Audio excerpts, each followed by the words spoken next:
your own burger recipe. All right, so follow me to the kitchen without wasting your time. Let's make some burgers, and a juicy one for that matter. All right, so first of all, we need here our minced meat. Now you can get the minced one like this. You can do it with your food processor, or you can tell your meat vendor to do it for you. Now we are not washing the meat, we are going to season it directly. So I'm using here one and a little tiny bit half of seasoning. I'll go ahead and add in my bread. Now if you have breadcrumbs, go ahead and add that in. I don't have. I'll go ahead and crack in one egg. Now the bread and the eggs is just to bind our meat together. Do you understand? The bread and the eggs are serving one purpose here. I'll go ahead and add in my pepper.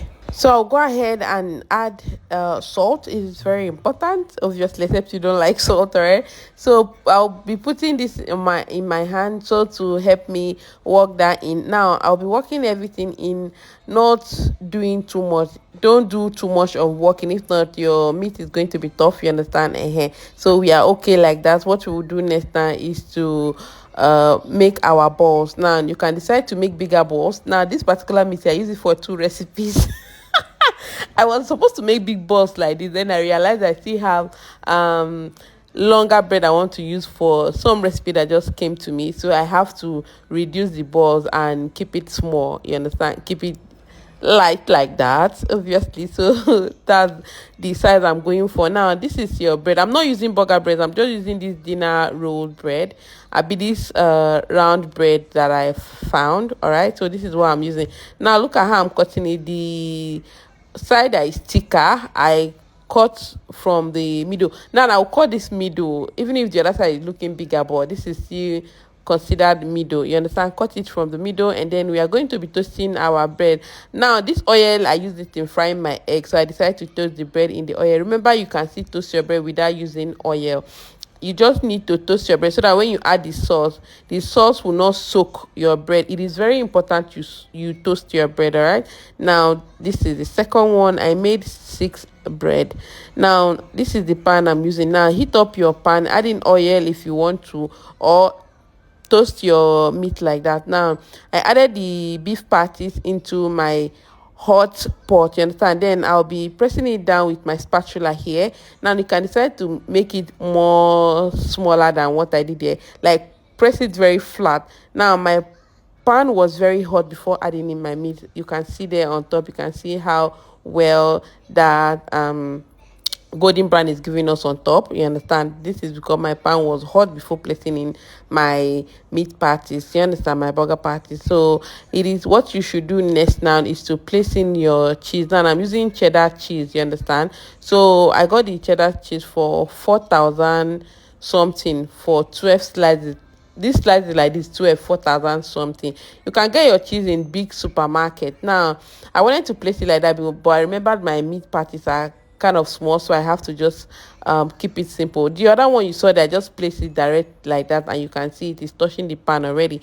Now let's go ahead and assemble our burgers. Now I posted a recipe about this sauce. What I did was just to use my mayonnaise, my ketchup, and also my lemon, a little bit of salt and pepper. That's all I did, you understand. I posted the recipe, and now why I did not include that particular recipe is because the recipe have watermark on it. I'm trying to avoid using watermarks right now, you understand, in my videos, like where I edited it from. You guys understand what I'm trying to. So the sauce is just your mayonnaise, your lemon if you have lemon, or your vinegar, and then your ketchup and a little bit of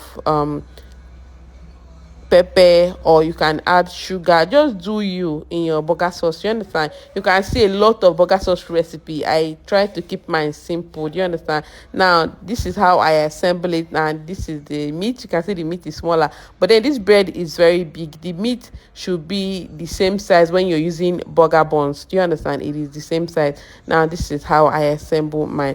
Now you can go ahead and use water lettuce. If you love water lettuce, go ahead and use. I wanted to use, but I couldn't find one, so this is just what I did here. I keep it simple. Look at how creamy that is. Now when you want to eat it, turn it upside down.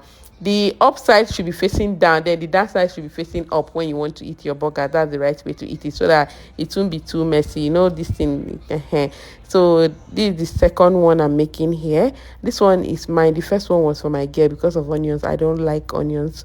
So the second one I just did simple tomatoes, my cabbage, and also the patties itself on top like that, and then the other sauce too. If you want your burgers to be very juicy, just know that you add a lot of sauce. The sauce is what makes it juicy. And also, if you want your meat medium rare, go ahead and cook it medium rare. That means you will not allow it to stay on the fire too long, for so long, you understand? Now you can give your customer this to do what I'm doing here. Just give it to your customers, and voila, that is it. One creamy burger. Thank you very much for watching. Don't forget to like, share, follow for more recipes, and bye.